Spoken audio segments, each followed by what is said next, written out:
President-elect Donald Trump is continuing to make daily announcements on who will join his new administration. And some of those picks have left lawmakers scratching their heads and voicing some concern. The latest appointments, Brendan Carr to head the FCC and Chris Wright taking the helm of the Department of Energy, are already facing their fair share of controversy. Carr, a vocal critic of big tech, authored a chapter in Project 2025.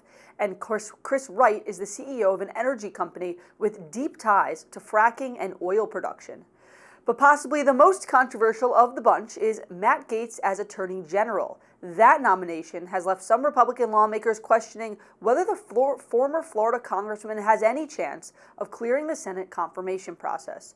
Joining me now to help make sense of the latest nominations is the Hill's national political reporter, Julia Manchester. Julia, thanks so much for joining us. Michael. So let's start off with some of these appointments. I mentioned Brendan Carr to be FCC commissioner, Chris Wright for Department of Energy. There was also one over the weekend, Karoline Leavitt. She's going to be press secretary, youngest ever press secretary, appointed 27 years old. What do you make of some of these appointments so far and how President-elect Trump's cabinet is starting to shake up? Look, these appointments continue the pattern that we see with President Trump's cabinet. His appointments, that he is appointing people who are loyal to him and who really match what he wants his policy agenda to look like. If you look to Wright, for example, he is a vocal critic of the anti-fracking movement. He is very pro-fracking. We know that the Trump administration is putting a lot of emphasis on tapping into non-renewable resources, in particular sort of peeling back the Biden administration's more like pro-renewable energy mandate that they had touted over the past 4 years.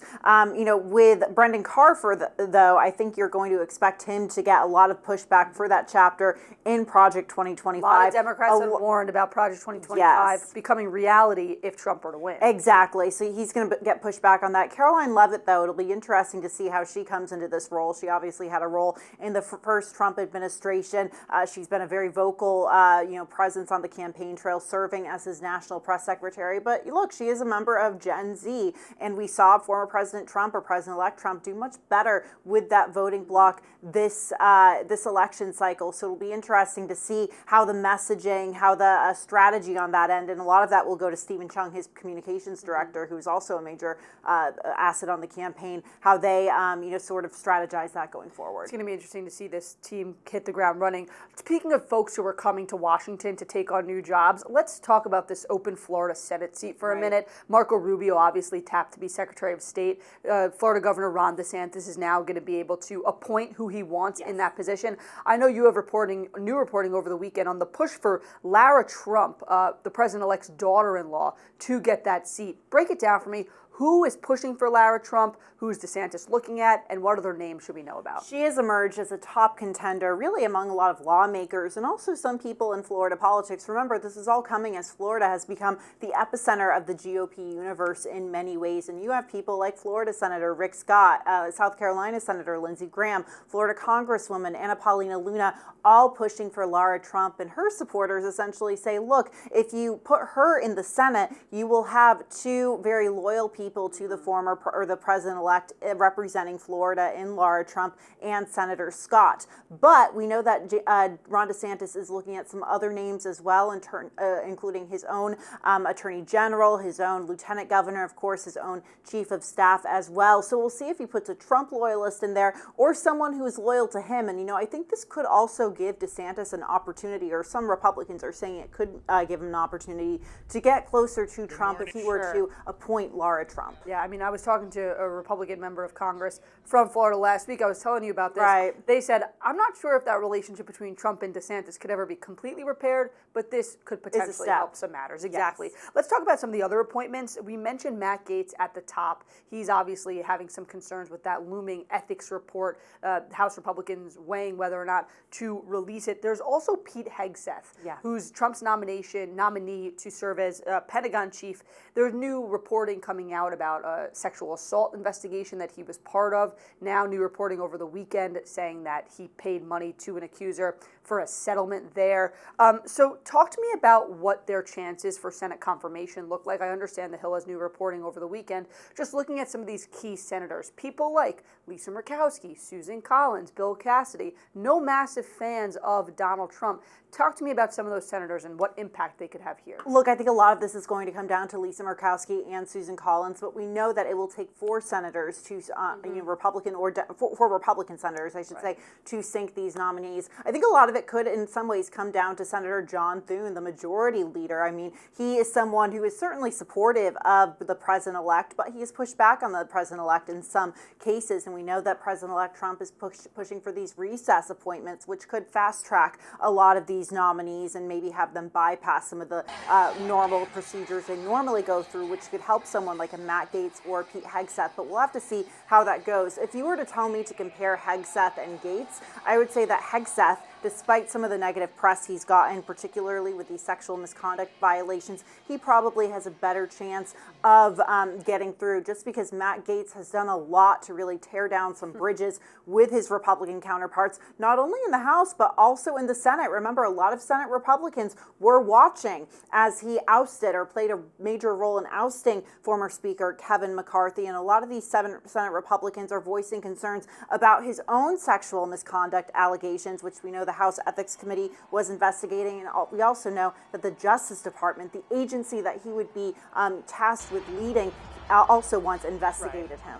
I've got new reporting this morning that the House Ethics Committee is scheduled to huddle on Wednesday. Wow. Likely they will be discussing this Gaetz information. Source did say it could change after details of the meeting leaked out, but Wednesday right now is the meeting. And look, they say Washington is a town built on relationships. Well, Susan Collins said that she was shocked by the nomination of Gaetz, and John Cornyn said he wants to see all the information. So it's going to be fascinating how these pan out. Let's talk about another key senator, Julia, Mitch McConnell. When we actually get into this confirmation process next year, he's no longer going to be Senate GOP leader. He's just going to technically be another rank and file senator. First time since 2007. And 2007 was when he was first elected Republican leader. What type of role could he play in some of these controversial nominations and confirmations? Because we know Mitch McConnell's another one who has a checkered history with Donald Trump. Look, I think we can almost maybe compare it to the role Nancy Pelosi has played in influencing Democratic politics post the time she's been Speaker. You know, she's not necessarily out in front and center the way she used to be, but she is very much still behind the scenes. And someone like John Thune, someone who is very new to that position, will likely be wanting to go to someone like Mitch McConnell, who has proven himself to be a master legislator in the same way that Nancy Pelosi is. So I think he's certainly going to be continuing to play this role, you know, giving advice. I am curious to see, though, how front and center he is. We saw that, during the end of the Biden administration, during the campaign, Nancy Pelosi did come out and called on Biden to step down from that Democratic Party ticket. And we know that, McConnell and Trump, their relationship is a bit fractured. There's some tension there. So I am curious to see how much of a public presence McConnell will be during a second Trump administration. Yeah, Pelosi notably was pulling the strings from behind the scenes with that, calling on him to step aside. I wonder if Mitch McConnell will play a similar role. Yeah. We're running out of time, Julia, but one thing I want to ask you about, the New Jersey gubernatorial race in the past couple days has been heating up. It was already a crowded field, but now we have 2 House Democrats in there. Josh Gottheimer and Mikie Sherill just launched her campaign this morning. Give me the breakdown of what this race looks like, when the Democratic primary is, and what the Republican side looks like. Look, New Jersey, we normally look at it as this blue stronghold, but there's some opportunity for Republicans there. We saw that Kamala Harris won it, by just 5 points, or just over 5 points. Phil Murphy, the incumbent governor, when he was running for election against Jack Ciattarelli, he's of course running again as a Republican this cycle. Phil Murphy narrowly won that race, which took a lot of Democrats by surprise. So, I think there's some opportunity for Republicans here, and you're seeing these moderates like Josh Gottheimer get in the race, and they want to audition themselves. They want to audition New Jersey to be sort of the state that would respond to a second Trump administration. You're also going to see that in Virginia. Virginia and New Jersey are always these 2 major off-year gubernatorial elections. They allow us to take the temperature of where the country is a year out from the midterms. But one thing I will caution, we saw Republicans do well in New Jersey in 2021, nearly come close to taking that state. In Virginia, they did take the state, but the following year in 2022, it was a blue wave. So, you know, they have the potential to give us let us read the tea leaves going into the midterms, but they don't always get it right. One election season over, the next one begins. Julia Manchester, thank you so much. Thanks. And President-elect Trump's campaign promise of mass deportations is beginning to take shape, with the appointments of Kristi Noem to head the Department of Homeland Security and Tom Homan as border czar. Now the question is, what steps will the administration be willing to take on Trump's border and immigration policy? Joining me now is the Hill staff writer, Rafael Bernal. Rafael, thanks so much for joining us. My pleasure. So Trump recirculated a social media post suggesting that his administration would declare a national emergency and use the military to support his mass deportation promise. Break down here what that actually means. Well, we don't know what it means technically, but we do know it is his top campaign pledge to his base. If a lot of Americans voted for him for the economy, we know that his strongest supporters voted for him for this pledge of mass deportations, for managing immigration the way, you know, the way he manages his, the way he speaks about it. So what we know is the incoming Trump administration is looking to come in with sort of a shock and awe policy, pass as many executive measures as they can, really get troops out into the streets, and by that meaning troops like CBP, ICE, Border Patrol, and really show sort of a willingness to go after anyone who's undocumented, and a very sort of a doggedness to go after any criminal who's also a foreign national. Raf, what's the legality of all this? How much power would Trump's administration wield if he actually were to declare a national emergency? Well, it's unclear exactly what it is, but we do know from previous national emergencies, one of the key things is that the Department of Defense can be used, some of their materiel can be used to address whatever emergency is going on. But the one thing that we believe is he can't do is use any the Department of Defense personnel in a law enforcement capacity. That is, there's no precedent for using soldiers to go and arrest undocumented immigrants, for instance. All right, Rafael Bernal, thank you so much. Pleasure.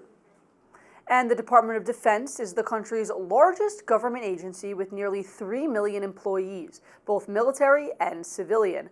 But it has never passed an audit since it became legally required to perform them in 2018. News Nation's Alana Shirazi shows us how the Pentagon fell short once again. For the 7th consecutive time, the Department of Defense could not fully account for how it spends taxpayer dollars. In the latest audit, the Pentagon could not track billions of dollars. The Defense Department's budget for the 2024 fiscal year is $842 billion, just over 12% of the total federal budget. Comptroller Mike McCord stating in a release that despite the audit revealing areas for improvement, the department has, quote, turned a corner and, quote, momentum is on our side. The Pentagon's reliance on private contractors, which account for more than $400 billion annually, over half the defense budget, according to USAspending.gov. From jet fighters to missile systems, companies like Lockheed Martin, Boeing, and Raytheon secure multi-billion-dollar contracts each year. These contracts have drawn scrutiny for cost overruns, delays, and insufficient oversight. We're not going to be cutting ribbons, we're going to be cutting costs. President-elect Donald Trump vowing to reduce wasteful federal spending with the newly created Department of Government Efficiency, or DOGE, tapping billionaires Vivek Ramaswamy and Elon Musk to lead the charge. Our defense budget is pretty gigantic. It's $1 trillion. But the interest that we owe on the debt is now higher than the defense budget. Over $1 trillion and growing. The failed audit revealing the Department of Defense continues to face difficulties in tracking and reporting property, equipment, and inventory, preventing an accurate report of a clear money trail. This is about restoring self-governance and accountability in America. Most of the people making these decisions, from healthcare to the Department of Defense, are failing on effectiveness because they have no accountability. Though DOGE is not an official agency and Congress controls budget for federal agencies, the hope of the president-elect is that the initiative, which ends in 2026, can help the Pentagon pass its first audit by 2028. All right, Alana Shirazi, thank you so much. And that's it for today's Daily Debrief. I'm Mychael Schnell. Be sure to like, share, and subscribe to the Hill's YouTube channel, and come back here soon for the intersection between politics and policy.